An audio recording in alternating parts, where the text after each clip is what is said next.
Nebulisation বা gas দেওয়াকে আমরা একটা বিশেষ ভয়ের কারণ মনে করে থাকি। যদি কোনো ডাক্তার তার বাচ্চাকে বা কাউকে গ্যাস দেওয়ার কথা বলে, তাহলে সে ভয় পেয়ে যায় যে এটা কেন দিতে হবে বা এটা দিলে তো অভ্যাস হয়ে যাওয়ার কথা। সেই ভয়ে অনেকে দিতে চায় না, বা অনেক দিতে বললেও যে নিয়মে দিতে বলে সেই নিয়মে দেয় না। গ্যাস দিলে অভ্যাস হবে, এটা সম্পূর্ণ একটি ভুল ধারণা। আমাদের শরীরে ওষুধ প্রবেশের বেশ কয়েকটি রুট রয়েছে, যেগুলোকে রুটস অফ ড্রাগ অ্যাডমিনিস্ট্রেশন বলা হয়। যার মধ্যে সবচেয়ে জনপ্রিয় হচ্ছে ওরাল রুট, অর্থাৎ আমরা মুখে যে ওষুধগুলো খাই। এর বাইরে আরো কিছু রুট রয়েছে, যেমন ইনজেক্টেবল ফর্মে যেগুলো দিই, তারপরে আমরা পারেক্টাল অর্থাৎ মলদারে স্টিক দিই।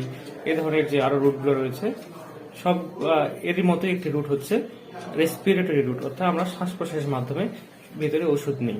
যে ওষুধ যেখানে প্রয়োজন সেভাবে দিতে হবে এবং সেই একই নিয়মে দিতে হবে। আপনি যদি মলদারের স্টিক যদি মুখে খেতে চান তাহলে তো হবে না, ঠিক আছে? তো একই বিষয়, মানে নেবুলাইজেশনের মাধ্যমে আমরা ওষুধটা ফুসফুসে দিয়ে দিই। এই নেবুলাইজেশনের একটা ভালো দিক হচ্ছে এটার সাইড এফেক্ট খুবই কম।